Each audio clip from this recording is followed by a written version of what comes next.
سورہ لہب. سورہ لہب کا تعارف. مقام نزول. سورہ ابی لہب مکہ مکرمہ میں نازل ہوئی ہے. آیات، کلمات اور حروف کی تعداد. اس سورت میں 1 رکوع، 5 آیتیں، 20 کلمات اور 77 حروف ہیں. لہب نام رکھنے کی وجہ. لہب کا معنی ہے آگ کا شعلہ. عبد المطلب کا ایک بیٹا عبد العزیٰ جو کہ بہت ہی گورا اور خوبصورت آدمی تھا، اس کی کنیت ابو لہب ہے، اور اس سورت کی پہلی آیت میں یہ لفظ ابی لہب موجود ہے. اس مناسبت سے اسے سورہ ابی لہب یا سورہ لہب کہتے ہیں. سورہ لہب کا شان نزول. جب نبی کریم صلی اللہ تعالی علیہ وآلہ وسلم نے کوہ صفا پر عرب کے لوگوں کو دعوت دی تو ہر طرف سے لوگ آئے، اور حضور اقدس صلی اللہ تعالی علیہ وآلہ وسلم نے ان سے اپنے صدق و امانت کی شہادتیں لینے کے بعد فرمایا، انی لکم نذیر بین یدی عذاب شدید. اس پر ابو لہب نے حضور پر نور صلی اللہ تعالی علیہ وسلم سے کہا کہ تم تباہ ہو جاؤ، کیا تم نے ہمیں اس لیے جمع کیا تھا؟ اس پر یہ سورت شریف نازل ہوئی اور اللہ تعالیٰ نے اپنے حبیب اکرم صلی اللہ تعالی علیہ وسلم کی طرف سے جواب دیا. اس سورہ مبارکہ کے شان نزول سے چند باتیں معلوم ہوئیں. نمبر 1، حضور پر نور صلی اللہ تعالی علیہ وآلہ وسلم اللہ تعالیٰ کے محبوب ترین بندے ہیں کہ آپ کے گستاخوں کو اللہ تعالیٰ نے خود جواب دیا، بلکہ یوں بھی کہہ سکتے ہیں کہ دشمنان خدا کو جواب دہی سنت رسول ہے اور دشمنان رسول کو جواب دینا سنت الہیہ ہے. نمبر 2، جس قسم کی بکواس کفار نے حضور اقدس صلی اللہ تعالی علیہ وآلہ وسلم سے کی کہ معاذ اللہ آپ تباہ ہو جائیں، اسی قسم کا جواب اللہ تعالیٰ نے دیا اور خبیثوں کو اس انجام تک بھی پہنچایا. یہ بھی حضور اکرم صلی اللہ تعالی علیہ وسلم کی محبوبیت کی دلیل ہے. نمبر 3، قرآن کریم نے تمام مجرموں کی سزائیں بیان فرمائیں، جن میں سب سے زیادہ سخت سزا حضور صلی اللہ تعالی علیہ وسلم کے گستاخ کی ہے کہ قرآن کریم نے اس کے متعلق کبھی فرمایا زنیم یعنی بدکاری کی پیداوار، اور کبھی فرمایا ابتر یعنی خیر سے کٹا ہوا اور محروم، اور کبھی فرمایا تبت یدا تباہ ہو جائے، اور کبھی فرمایا لن یغفر اللہ لہم اللہ انہیں ہرگز نہ بخشے گا. یوں ہی جیسے انعام حضور صلی اللہ تعالی علیہ وسلم کے ادب اور تعظیم پر دیے گئے، ایسے کسی اور عبادت پر نہ دیے گئے. نمبر 5، بڑی شرافت، عزت و نسب والے اور مال والے حضور صلی اللہ تعالی علیہ وسلم کی مخالفت سے ذلیل و خوار ہو گئے تو دوسروں کا کیا پوچھنا. سورہ لہب کے مضامین. اس صورت میں بتایا گیا ہے کہ سید المرسلین صلی اللہ تعالی علیہ وآلہ وسلم سے دشمنی رکھنے اور انہیں ایذا پہنچانے کی وجہ سے ابو لہب دنیا میں ذلت و رسوائی کے ساتھ ہلاک ہوگا اور آخرت میں اسے جہنم میں ڈال دیا جائے گا، اور اسی طرح اس کی بیوی بھی اس عذاب میں اس کے ساتھ ہوگی کیونکہ وہ اس دشمنی میں اس کی مددگار تھی. سورہ نصر کے ساتھ مناسبت.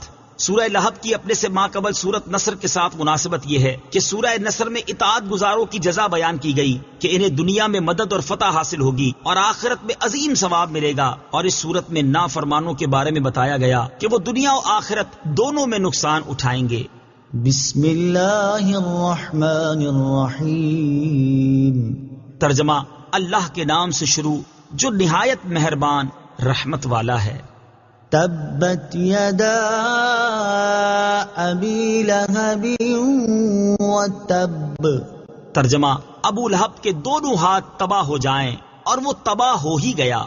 تبت یدا ابی لہب وتب. ترجمہ: ابو لہب کے دونوں ہاتھ تباہ ہو جائیں اور وہ تباہ ہو ہی گیا.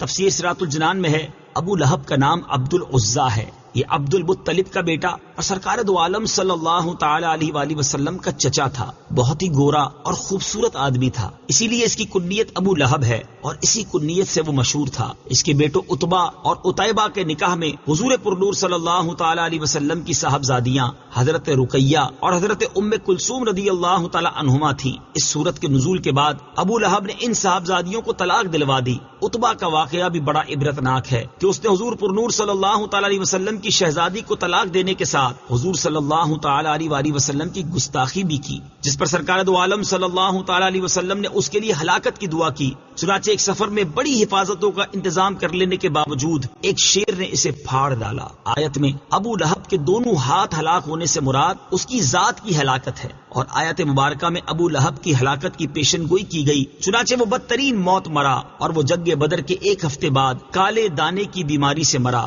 جسے عرب میں عدسہ کہتے ہیں. اہل عرب اسے متعدی بیماری سمجھ کر اس سے بہت بچتے تھے، اس لیے 3 دن تک اس مردود کی لاش پڑی رہی، پھول پھٹ کر بدبو دینے لگی. تب اجرت دے کر مزدوروں سے پھینکوائی گئی. ما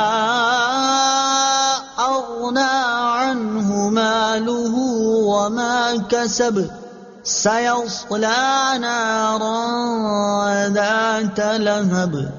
ترجمہ: اس کا مال اور اس کی کمائی اس کے کچھ کام نہ آئی، اب شولوں والی آگ میں داخل ہوگا. ما أغنى عنه ماله وما كسب. اس کا مال اور اس کی کمائی اس کے کچھ کام نہ آئی. تفسیر صراط الجنان میں ہے، مروی ہے کہ ابو لہب نے جب پہلی آیت سنی تو کہنے لگا کہ جو کچھ میرے بھتیجے کہتے ہیں اگر سچ ہے تو میں اپنی جان کے لیے اپنے مال و اولاد کو فدیہ کر دوں گا. اس آیت میں اس کا رد فرمایا گیا کہ یہ خیال غلط ہے، اس وقت کوئی چیز کام آنے والی نہیں. سيصلى نارا ذات لهب. اب شولوں والی آگ میں داخل ہوگا، یعنی ابو لہب قیامت کے بعد دوزخ میں داخل ہو کر آگ کا عذاب پائے گا. اس سے معلوم ہوا کہ ابو لہب کا دوزخی ہونا یقینی ہے. وامرأته حمالة الحطب في جيدها حبل من مسد. ترجمہ: اور اس کی بیوی لکڑیوں کا گٹھا اٹھانے والی ہے، اس کے گلے میں کھجور کی چھال کی رسی ہے. وامرأته حمالة الحطب. اور اس کی بیوی لکڑیوں کا گٹھا اٹھانے والی ہے. تفسیر صراط الجنان میں ہے، ام جمیل بنت حرب بن امیہ ابو سفیان کی بہن، جو رسول کریم صلی اللہ تعالی علیہ وآلہ وسلم سے نہایت عناد اور عداوت رکھتی تھی، اور بہت دولت مند اور بڑے گھرانے کی عورت ہونے کے باوجود رسول اللہ صلی اللہ تعالی علیہ وسلم کی عداوت میں اس انتہا کو پہنچی ہوئی تھی کہ خود اپنے سر پر کانٹوں کا گٹھا لا کر رسول کریم صلی اللہ تعالی علیہ وسلم کے راستے میں ڈالتی، تاکہ حضور پرنور صلی اللہ تعالی علیہ وسلم کو اور آپ کے اصحاب کو ایذا و تکلیف ہو. اور حضور اقدس صلی اللہ تعالی علیہ وآلہ وسلم کی ایذا رسانی اس کو اتنی پیاری تھی کہ وہ اس کام میں کسی دوسرے سے مدد لینا بھی گوارا نہ کرتی تھی. في جيدها حبل من مسد.